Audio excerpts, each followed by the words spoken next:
Garnacho, Hojlund, Zirkzee, Rashford, start 2, bench 2 against Arsenal. Welcome to the United Sport. My name is Webb, and here is our match preview, especially focusing on the forward department. And I'm asking you, in our important game against Arsenal, that's on Wednesday, which two players should be benched by Ruben Amorim in your view? Drop down a comment and let me know what you think. Beautiful stuff there, of course. First of all, it even feels different. It feels good that we have such a debate going on. I spent the longest part of last night thinking which two forwards should be starting in this one, because we know it's certainly going to be most likely Bruno playing behind the top striker with one of the other forwards accompanying him. Most likely that's going to be the case for Ruben Amorim. That's the obvious, I should say, with Ugarte and Casemiro playing behind them. Now, question is, if Bruno is going to be a 10, one of the 10s, who is going to be the other 10 and who is going to be the one leading the line as the number 9? And I'm thinking before, ordinarily it would have been obvious that we would definitely know who those two players would be. But this is what a good coach does already. With the impact that Ruben Amorim has had on these boys, it's now confusing us because Zirkzee is scoring, Rashford is scoring, Hojlund is scoring, Garnacho is Garnacho, and even with all his selfishness, there are things about his game that make him special. And he has scored. I think he's one of the top scorers, if not the top scorer at Man United right now. So it's a good headache that we have this going into such a game. And I just sit here and I'm thinking, what exactly should we expect from Ruben Amorim? So I want to pick your mind on that. But here's the thing. Uh, First of all, I think for me, in my opinion, the obvious, there's no obvious, I should say. It's not, there's no obvious because you see, you think about Marcus Rashford, and you know, this is a guy who has a good record against the big teams, the big six. He scores against the big six, and that's a sight in itself. He has played several such games. He knows the importance of this game, and if you cannot beat them for in terms of pace and quality, at least you beat them with understanding and knowledge of the rivalry. So you want players who appreciate the rivalry enough. And Rashford is one of those. So you're thinking that's a difficult call to make, especially given that he has been Ruben Amorim's top scorer thus far. So difficult call, isn't it? And then you've got a Hoyland up there who can press up so high, who we know is our best number 9. He has been fully rested, and you're thinking he has scored 2 goals already. I mean, there is more in those feet. He certainly should be on the pitch there. He should be expecting to start. But then you've got a Joshua Zirkzee who played extremely well against Everton, and you're thinking Zirkzee has got different qualities that you believe can open up this Saliba and Gabriel a solid duo because of the deftness of his touch. You think he can open them up in ways they cannot really anticipate. So that alone brings a different dimension to his game that might be needed at some point in in this tough encounter. So makes it difficult. And then you think of Garnacho, selfish as he might be, the boy has scored some important goals, but also Garnacho is always a threat when he's got the ball and pacing forward. He's always going to be a threat. So that then begs the question, which two? Because the four of them cannot all start against Arsenal. So you ask yourself, which two, if you're Ruben Amorim, should he be benching in such a tough encounter? Here's for me the first one I'm going to drop off. I'm going to first again have the boldness to drop Garnacho.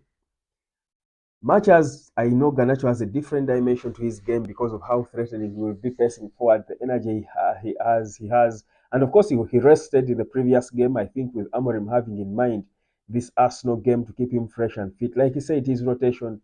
I would think currently, if you're going to be playing players completely on merit, on the merit of their performances, Garnacho is not a contender for a start. He should be the one of the bench.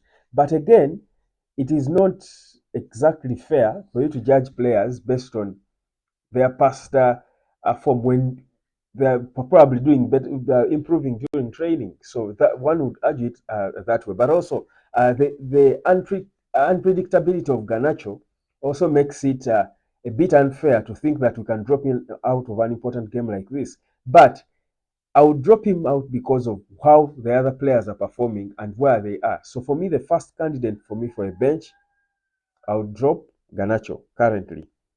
Then, who else? I'll first talk about the one player who I think benching is not an option. I think the one obvious starter in this of the four should be Rasmus Hojlund because he's well rested, he's physical, he's big, but also he has his depth as well. I mean, in terms of his touch, he can. You saw the goal he scored from the Nusal Mazraoui assist. That's not a goal anyone scores. It was a smart, talented, gifted goal. He's quite a baller.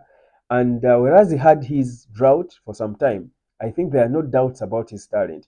But also his physicality can try to match that of Gabriel and Saliba and force them into errors and perhaps gift us a penalty or a good free kick at close in the box. So I think for me, Hoyland is that player that we shouldn't even be debating whether he starts or not. So he should be the one leading the line, not Rashford.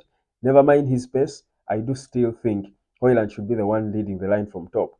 Now, who is the other in the event that we are going to have Bruno playing behind as the one of the tens? Who then is the other player accompanying him on the one side? Now, that's the headache. Are we going Zirkzee or are we going Rashford? If you go Rashford, you're you're banking mostly on of course form and his pace and pedigree in this game. If you go Zirkzee, you're banking on his special attributes and what they can do, what a different dimension they can give you in the game. So who then do you go for? It's a rock and a hard place, I'll tell you. But for me, I would painfully. Let me even put it this way. I would painfully. I always love to see Zirkzee playing next to together with Hojlund, and I think they two can be a match made in heaven. They can be magic together when if Amorim figures out how he can play the two of them together. But in this particular game, I feel like when Rashford is in his element, you don't want to sleep on him. Doing interviews, he's happy. He's charged. He's fired up. He has got that. He's fast. His attitude looked different towards the end of the Everton game, and I hate to be naive, but I'm almost falling for it. If you know what I mean. I hate to be naive, but and you know that when if Rashford comes off the bench, is Rashford off the bench is as good as not there. He's useless, completely useless. Rashford off the bench is as good as not playing because he knows he's a starting player, he's a big player, and now that he has scored the most goals for other Amorim as coach, he should feel entitled. He should be starting. So you keep him on the bench, and you probably want to bring him later because of his pace. It will take a lot for a manager to motivate him to come with the right attitude.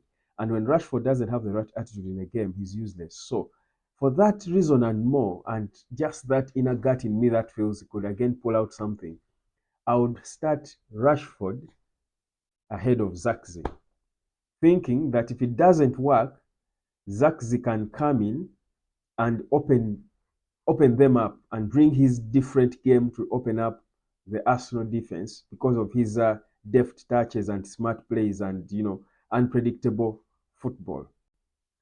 It's not an easy one, guys. I want to hear what you have in mind, but you realize that it's not obvious. You realize that it's a hard paper, and for me that's a good thing. It's good headache. It shows you that the coach has elevated these players to levels where they can all compete. Because another person will tell you because of Rashford's pace, he should be the one leading the line up top, stretching them extremely, keeping them there because of his speed. They can't.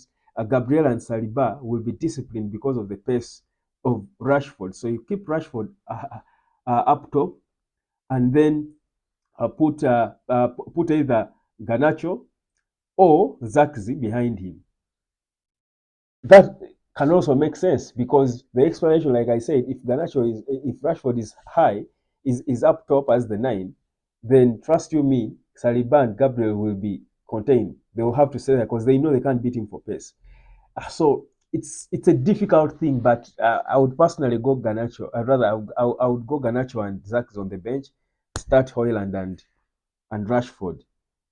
Yeah, I can't believe I'm saying this because of how convinced I've been for a long time that Rashford needs to be out of Man United like yesterday.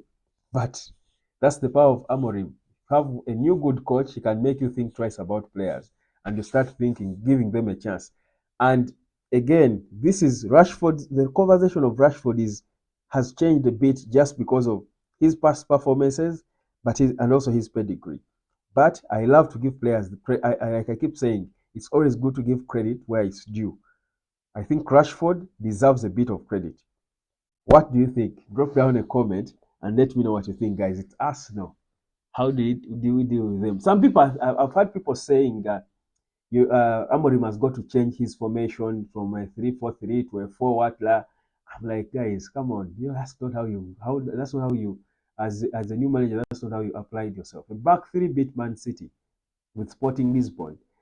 He doesn't have to change formation. Of course, as they play, they keep switching, formations as the game goes on. But the principle has got to remain the same if players are going to believe in it and know that they can win games that way. By the way, a back three, people just look at the numbers in terms of three defenders, but a back three can actually can play any formation because it's you're compacting the midfield, and that's why games of football are won. Games of football are won in the middle.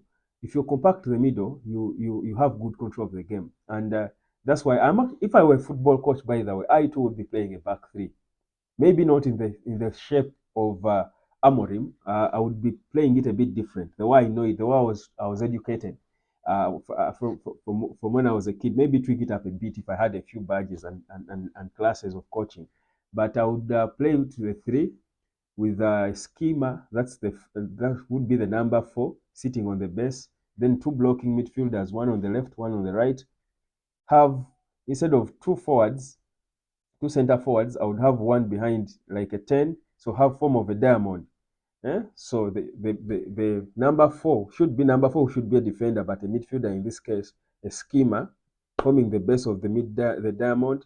Then the number 10 forming on the other side of the diamond. Then the 2 blocking midfielders, the number 8 and the left-footed on the left. So that midfield diamond. Eh? So back three. Then have a winger, a natural left-footed player on the left, the where I used to play at times, and the natural right-footed player, a Jesus Navas style type of player on the right, and then a striker up top. That would be my formation because that's how I was trained. But of course, back then there was not the number 10 was a striker, so there were 2 strikers. We were playing a sort of a 3-5-2. But for me, I would play it. I think a 3-5-1-1. That's how I would coach if today. So for me, I'm for a back three. I believe in it. I quite believe in it because I know how you can cope. It's easy, by the way. The thing about a back three is its mobility. You can keep switching it into any formation. You can keep switching it into play with it in any way you want. So the formation is not the issue. The best formation is not the issue. It's good, but what that system gives you is it gives you control. It can easily give you control of the game. Even when you don't have the ball, you're in control because of how flexible your players are in terms of adjusting in different positions. You can slot into a back 5, a back 4. You can do anything. You can turn it into a 4-3-3. You can switch it quickly into a 4-2-3-1. It's such a flexible formation. And if players master it, they will play puzzles. They will puzzle the opposition. So I love the formation. But anyway, let me know what you think. Which 2 players should be benched? Which 2 players should be starting in the forward positions for Man United against Arsenal?